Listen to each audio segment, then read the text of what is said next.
Hey everyone, कैसे हो आप लोग। हम बात कर रहे थे मगध एम्पायर के बारे में और इसमें हमने हर्यंक डायनेस्टी को डिस्कस किया था और फिर हमने देखा कि कैसे उसको ओवरथ्रो करके नई डायनेस्टी है शिशुनाग डायनेस्टी, और उसको ओवरथ्रो करके अब आ रही है नई डायनेस्टी नंदवंश। शिशुनाग डायनेस्टी को जब ओवरथ्रो किया महापद्म नंदा ने तो नई डायनेस्टी को इस्टेब्लिश किया जिसका नाम है नंदवंश, नंद dynasty.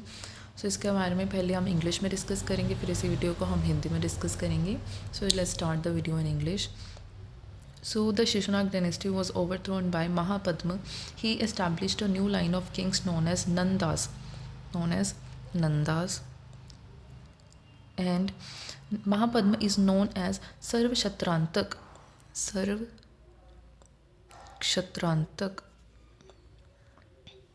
Why? Because he was the one who uprooted all the Kshatriyas according to Purans. He was the one who uprooted all the Kshatriyas, right? That is why he is known as Sarvkshatrantak. He ended Kshatriyas according to Purans, and he was also known as Ugrasen. Why? Because Ugrasen, which means he was the owner of huge army, according to Pali texts. The Purans call Mahapadma as Ekrat, that is the sole monarch. That is, there was no other monarch who was at par with him, right? He seemed to have overthrown all dynasties which ruled at the time of Shishunag, and he is often described as the first empire builder of Indian history. Mahapadma was succeeded by his 8 sons, and Dhananand was the last one. The last king, Dhananand, is possibly identical with the Agrams or Zendremes of Greek texts. There is a possibility that he was identical with them. It was during the rule of Dhananand that the invasion of Alexander took place in northwest India in 326 BC.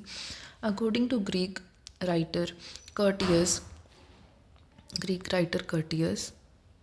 Dhananand commanded a huge army which contained 20,000 of cavalry and 2 lakh of inventory and 2,000 of chariots and 3,000 elephants. It was this was how mighty his army was, right? And the Nanda dynasty then came to an end in about 322 to 321 BC and was supplanted by another dynasty known as Maurya dynasty, which was founded by Chandragupta Maurya. So this is it about Nanda dynasty. Now let's talk about this in Hindi. अब इन्हीं बातों को हम हिंदी में discuss करेंगे. Shishunaga dynasty को जो overthrow किसने कर दिया था? महापद्म ने. मतलब शिशुनाग डायनेस्टी को ख़त्म किया और अपनी एक नया वंश स्थापित कर दिया महापद्म ने. ठीक है. और उन्होंने कौन सा वंश स्थापित किया? नंद वंश स्थापित किया. ठीक है. महापद्म को सर्वक्षत्रांतक भी कहा जाता है. सर्वक्षत्रांतक भी कहा जाता है. क्यों? क्योंकि उन्होंने सारे जो क्षत्रिय थे, ठीक है, उनका अंत कर दिया था. ठीक है. इसीलिए उन्हें सर्वक्षत्रांतक कहा जाता है पुराण के अकॉर्डिंग. और उन्हें पाली टेक्स्ट में कुछ पाली टेक्स्ट में उन्हें उग्रसेन कह के भी बुलाया जाता है. उग्रसेन. ठीक है. उग्रसेन का मतलब क्या है? कि उनके पास ह्यूज आर्मी थी. ठीक है. पुराणों में महापद्म को एकरथ भी कह के बुलाया जाता है. ठीक है. एकरथ कह के बुलाया जाता है. क्यों? क्योंकि एकरथ का मीनिंग है सोल मोनार्क. मतलब मोनार्की क्या होती है? कि एक पर्सन का रूल होगा. ठीक है. तो वो अकेला ऐसा राजा था जिसने सारी डायनेस्टीज़ को ओवरथ्रो कर दिया, जो भी शिशुनाग डायनेस्टी के टाइम पे डायनेस्टीज़ और पनप रही थी. एंड उन्हें ऑफन ये कह के बुलाया जाता है कि वो ऐसा पहला इंसान था, पहला एम्पायर बिल्डर था इंडियन हिस्ट्री में, जिसने अपना एक एम्पायर स्थापित किया था. ठीक है. महापद्म को आगे उनके 8 पुत्रों ने सक्सीड किया था और इन 8 पुत्रों में सबसे अंतिम कौन सा था? धनानंद था. ठीक है. और जो धनानंद था उन्हें पॉसिबली मतलब आइडेंटिकल माना जाता है जो ग्रीक रूलर्स एग्रीम्स और जेंड्रीम्स रहे हैं उनके साथ. ठीक है. अग्रीम्स और जंड्रीम्स, ठीक है, उनके साथ उन्हें आइडेंटिकल माना जाता है। और इन्हीं के रूल के दौरान, धनानंद के रूल के दौरान ही हमारे पास जो अलेक्जेंडर, जो सिकंदर है, उनका आक्रमण हुआ था नॉर्थ वेस्ट इंडिया में इन 326 BC।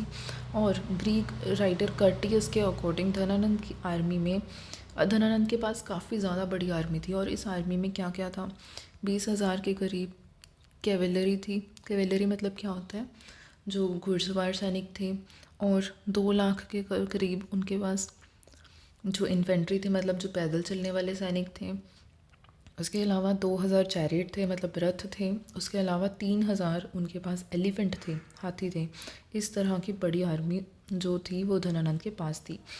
उसके बाद नंद डायनेस्टी का अंत हो गया। कब हो गया, जब 322 से 321 BC का समय था, तब जाके नंद डायनेस्टी का अंत हो गया। और इस डायनेस्टी को आगे जाके सक्सीड किया मौर्य वंश ने।